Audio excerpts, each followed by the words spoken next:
జిఎస్టిపిలో as a percentage of fiscal deficit మా 5 ఏళ్ల పీరియడ్లో కూడా సగటున మీద 4.11% ఉంటే ఈయన 2024-25 మొదటి ఏడాదిలోనే ఏకంగా 5.08%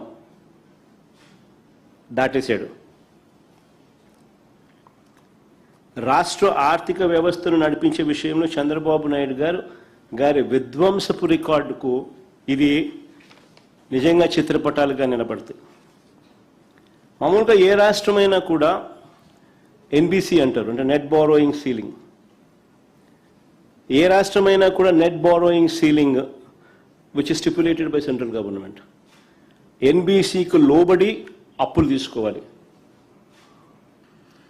కానీ చంద్రబాబు నాయుడు గారు ప్రతిసారి ఈ చట్టాన్ని, ప్రతిసారి ఈ ఎన్బిసిని నెట్ బారోయింగ్ సీలింగ్ని ప్రతిసారి కూడా ఈ మనిషి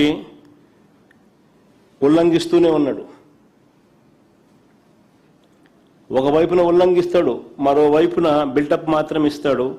తాను గొప్ప పరిపాలనా దక్షుడుగా ఒక పెద్ద బిల్డప్ మాత్రం ఇస్తాడు.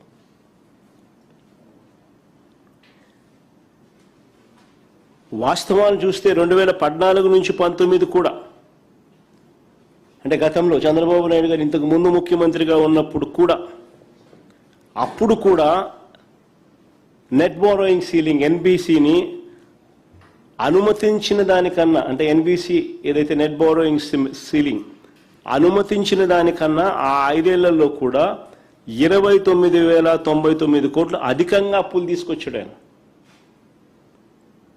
అదే మా హయాంలో 2019 నుంచి 24 మా హయాంలో చూస్తే 2 ఏళ్ల పాటు మా కోవిడ్ ఉన్నా కూడా,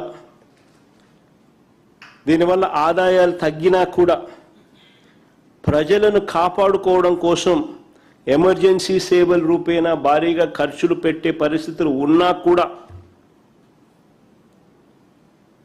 ఇవన్నీ ఉన్నా కూడా, ఇచ్చిన హామీలన్నీ కూడా నెరవేరుస్తూ అమలు చేసిన అయినా కూడా మేము నెట్ బారోయింగ్ సీలింగ్ ఎన్బిసి పరిమితికి కన్నా 12,708 కోట్లు తక్కువగానే అప్పులు చేశాం.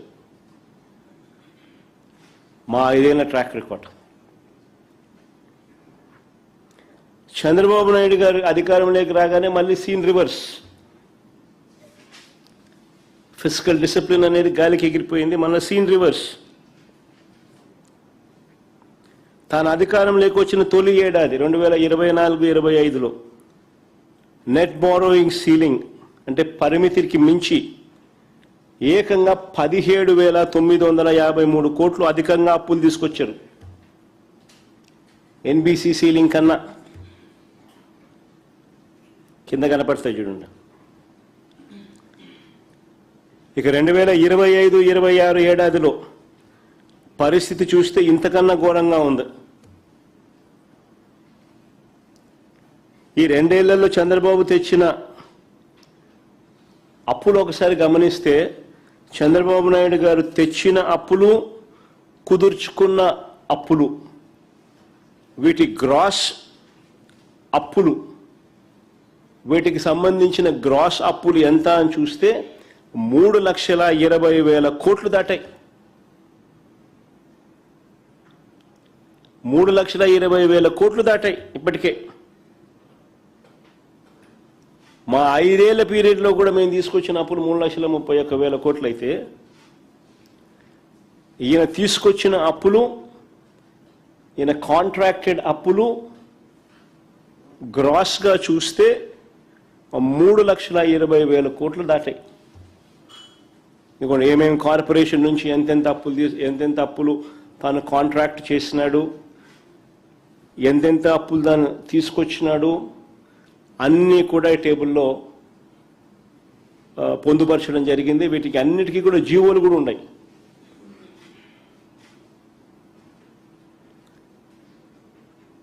ఈ 2 ఏళ్లలోనే ఏకంగా మేము 5 ఏళ్లలో చేసిన అప్పు 3,31,000 కోట్లు అయితే, ఈయన 2 ఏళ్లలోనే 3,20,000 కోట్లు, 3,20,454 కోట్లు ఈయన కాంట్రాక్టెడ్ అండ్ చేసిన అప్పులు, గ్రాస్ అప్పులు. ఎవరు ఆర్థిక విధ్వంసం చేస్తా ఉన్నారు అన్నదానికి ఇది నిదర్శనం. చంద్రబాబు నాయుడు గారి హయాంలో ఈ రెవెన్యూ డెఫిసిట్, ఈ ఫిజికల్ డెఫిసిట్ నిజంగా ఇవి ఎందుకు పెరుగుతూ ఉన్నాయి? చంద్రబాబు నాయుడు గారి హయాంలో ఈ రెవెన్యూ డెఫిసిట్లు, ఆయన వస్తే చాలు ఈ రెవెన్యూ డెఫిసిట్లు, మా హయాంలో ఎందుకు రెవెన్యూ డెఫిసిట్లు, ఫిజికల్ డెఫిసిట్లు కంట్రోల్గా ఉన్నాయి? ఎందుకు చంద్రబాబు నాయుడు గారు వస్తూనే రెవెన్యూ డెఫిసిట్లు, ఫిజికల్ డెఫిసిట్లు ఎందుకు పెరుగుతూ ఉన్నాయి? ఫిజికల్ డెఫిసిట్ అంటే అప్పు ఎందుకు పెరుగుతూ ఉన్నాయి? రెవెన్యూ డెఫిసిట్ అంటే రాష్ట్రానికి వచ్చే రెవెన్యూ మైనస్ రాష్ట్రానికి వచ్చే రెవెన్యూ ఎక్స్పెండిచర్, ఇది రెవెన్యూ డెఫిసిట్. ఎందుకు పెరుగుతూ ఉన్నాయి?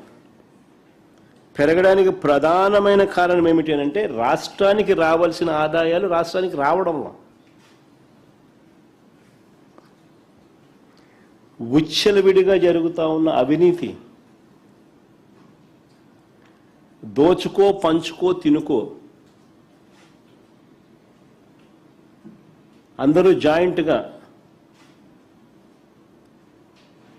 రాష్ట్రాన్ని దోచుకుంటూ ఉన్నారు కాబట్టి రాష్ట్రానికి సంబంధించిన ఆదాయాలు పెరగడంలా, రాష్ట్రానికి సంబంధించిన వనరులు రావడంలా చంద్రబాబు నాయుడు గారు, ఆయన బినామీలు, ఆయన పార్టీ ఎమ్మెల్యేలు, ఆయన ఎల్లో మీడియా